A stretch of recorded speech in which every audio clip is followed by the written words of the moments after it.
budget Android phones are in great demand these days, and especially those priced under 10,000 rupees.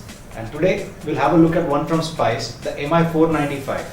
At a quick glance, for some unsuspecting person, this might resemble an iPhone, but it's not. It's definitely oversized to begin with, and of course the features are nowhere close to what iPhone offers. Enough said about the looks. Now let's move on to the build quality, which in this case is pretty solid, except for the back cover, which is quite flimsy and does contribute to the odd crick when you hold the phone too tight. Other than the power button and the volume rocker, there are no other buttons on this phone, not even the usual home, back or the options keys. Those three keys are a part of the screen itself. Now that's similar to what you see on the Nexus 4 or for that matter the new Xperia Z. But having said that, there was quite some space on the bezel and they should have utilized it better. But it's becoming a norm these days to have the keys on the screen itself. The user interface on this phone is slightly modified, but nothing dramatically different from standard Android UI. The standard icons have also been modified a bit, but that's nothing that you won't get used to within a few minutes. The UI is generally snappy and smooth, but what we did notice is after a couple of days of usage, the phone tends to lag. But once you restart the phone, the lag just goes away. So that's something you'll have to put up with.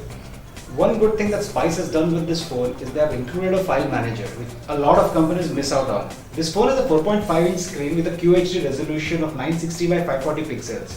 Now this is not an IPS screen, which means if you view this phone from a slight angle, the colors look a little different from what they are meant to be. Other than that, there is nothing much to complain about the screen. The picture quality is quite good and the touch sensitivity is more than acceptable. On the hardware front, the MI495 has a 1 GHz dual-core processor with 512 MB of RAM and 4 GB of internal storage, of which 2 GB is user accessible.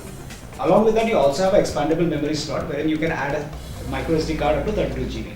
The hardware is good enough for standard day-to-day operations, and recent games like Temple Run 2 run smoothly on this phone. The connectivity options are pretty standard. This is a dual SIM phone and also supports Wi-Fi, 3G as well as Bluetooth. Now this phone has an 8 megapixel autofocus camera with a LED flash. But I have to say that for an 8 megapixel camera, the picture quality is quite disappointing. Also, the focusing takes a long time. Now the phone is capable of recording 720p videos, the quality of which is pretty decent, but nothing spectacular. The phone comes with a 1700 mAh battery that should last you for a day, which is pretty standard to most Android phones these days. The phone runs Android 4.0 ice cream sandwich out of the box, with no upgrade to Jelly Bean promised.